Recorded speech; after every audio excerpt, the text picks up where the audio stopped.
I woke up to the sound of my phone blowing up, messages coming in faster than I could clear the notifications, and then I heard it, the unmistakable crunch of heavy boots on brick right outside my bedroom window. Now, I've had my fair share of odd mornings out here, stray cows getting lost, delivery guys arguing with the gate, even a couple of lost hunters, but nothing, and I mean nothing like this. By the time I got my bearings, my only access road had been turned into a red brick wall, the kind you'd see in some medieval movie, and the woman behind it all was standing on top, hands on her hips, grinning like she'd just conquered a tiny nation. Let me tell you, at first, I honestly wondered if I was still dreaming. I live far enough outside of town that the only thing you expect at dawn is quiet, or maybe a coyote yapping at the moon. But this was loud, calculated, organized. I pulled back the curtains, and there it was. Stacks of bricks, mortar still wet and glistening, a rented cement mixer humming like it thought it was part of the plan. My access road is no mystery. It's right there on the deed, surveyed, county maintained, clear as day on every map. It's the only way in or out. And I know this because I've had to explain it over and over to folks who mix up loudness with authority. There, dead center in the mess, was Karen. I know, original name, but it fits.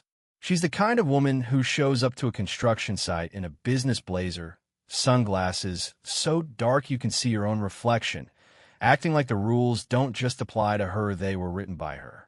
Two guys in mismatched boots were laying bricks under her watch, both giving me side glances like they knew this story wasn't going to end well for them.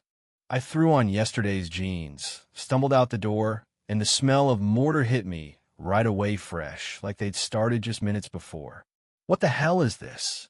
I asked, not quite yelling, just making sure my voice cut through the growl of the mixer. Karen turned, slow and dramatic, smiled at me like a villain in a soap opera, and waved her clipboard. "Oh good, you're awake. I wanted you to see this before you try to drive through." "Drive through?" I said, my voice getting sharp. "You bricked my road." She tapped the clipboard, all calm confidence. "No, y correcta violación." And that's when it clicked. This wasn't a mistake. This was an escalation. See, Karen's been the self-appointed sheriff of the nearby HOA for months, even though my property has never, not once, been part of it. She's the type who thinks that if she can see it, she can regulate it, fences, trees, the damn sky if she thought she could reach it.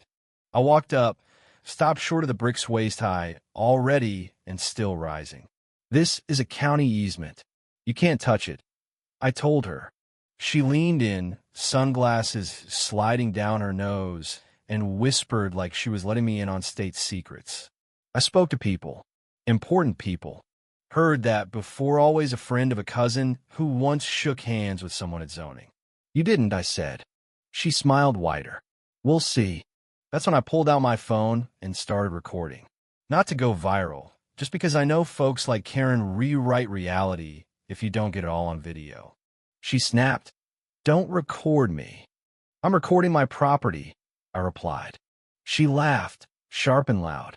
"This isn't your property anymore. That road creates a safety issue for the community. Always the community."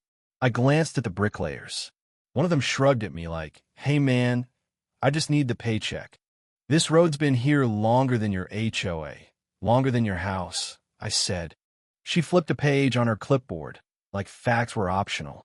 The HOA voted. Emergency powers. At 6 in the morning. Over a private road. Right? I stepped back, dialed up County Public Works, put them on speaker. Karen scoffed. "Good luck. They're very busy." "County Public Works," a tired voice answered. I didn't even blink. "Yeah, someone's building a brick wall across my deeded access road. Right now." Fresh mortar. Long pause. "They're doing what?" "Looking at it," I said. "It's happening right now. Stay where you are. Don't touch anything," the guy said. Karen rolled her eyes. "Told you I talked to people."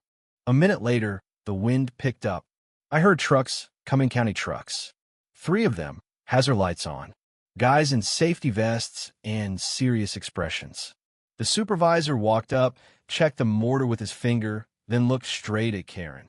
"Who authorized this?" he asked. Karen puffed up. I did. HOA emergency resolution. He turned to his crew. Start dismantling. Karen's face went from smug to ghost white in seconds. You can't do that. This is a safety action. This is a county access easement, the supervisor said. You obstructed it. That's a violation. Karen looked like she was buffering, stammering something about zoning, but the county crew was already pulling bricks off one by one. By noon, the road was clear again, bricks stacked with a violation notice taped on top. Karen stood alone on the shoulder, staring at a future she clearly hadn't planned for. And of course, it wasn't over. Not even an hour later, a neighbor texted me a photo of a notice Karen had taped to the community bulletin board me address in big letters, headline, temporary access suspension due to safety noncompliance. I actually laughed. It was so wrong it was almost art. According to her, my road was suddenly a hazard. So the solution was to reroute traffic through an internal HOA lane that didn't touch my land, didn't legally exist. At the bottom, there was Karen's name and a fancy title she just made up. I screenshotted everything, sent it to the county, then went back outside. Karen's car was still there, parked like she owned the pavement. She was on her phone, pacing, voice climbing, performing for whoever was on the other end. When she saw me, she snapped the call off and pointed at the road. You're not allowed to use this road. I just did, I said. County cleared it. She got close, whispered like it was a threat. You embarrassed main front of county officials. You bricked up a public road, I replied. She promised the HOA would escalate. That word again, escalate. It always sounds official, but never means anything real. Inside, I laid out every document I'd ever kept on that road, deeds, surveys, everything like a poker hand I'd been saving. By lunchtime, the HOA Facebook group was on fire. Karen had posted a rant about rogue landowners and sabotage. People cheered, others asked questions she dodged. Then an email arrived, notice of hearing. The HOA board wanted to address my noncompliance.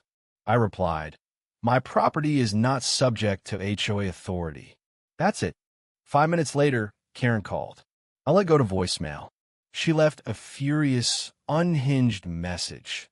Harassment, safety violations, county abuse like she was reading from a legal threat playbook. That evening, a sheriff's cruiser rolled by, then parked. The deputy strolled up, calm, hands visible. We got a call about a dispute, he said. I nodded. Over an access road. He didn't ask me to explain. He already knew. Anyone blocking it now? Nope. He nodded. Good, because if they do it again, it won't be a civil issue. I didn't ask what he meant. Later, orange traffic cones showed up on my entrance Karen's SUV nearby. Hazard lights on, her standing guard. This is temporary until compliance is verified, she declared. I stepped over the cones and moved them. You're obstructing access again in camera. Her face went red, then pale. I'm protecting the community. I finished clearing the cones and walked by her. She yelled she was calling her lawyer. A few minutes later, the county texted, please document any further obstructions. Our legal department is now involved. The next day, a black SUV showed up Karen and a man in a crisp suit. This is our attorney, she announced. He was all polite.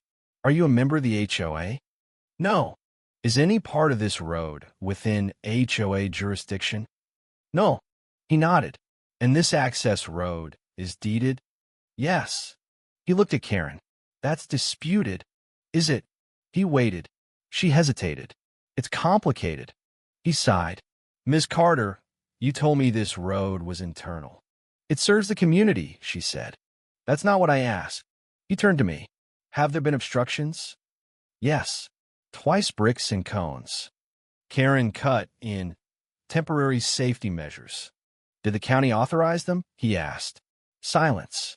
That's what I thought. She stared at him. You're supposed to be on my side. I'm on the side of keeping you out of trouble. He told her to stop all action regarding the road.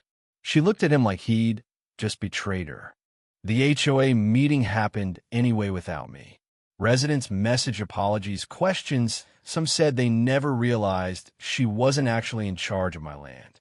Then the surveyors arrived, planting flags, measuring, documenting. Karen stormed up, yelling. The deputy returned, warned her again. She stared at the flags, then at me. You did this. No, you did. The next morning, all the survey markers were gone. No broken ground, just footprints in the dew. I called the county again.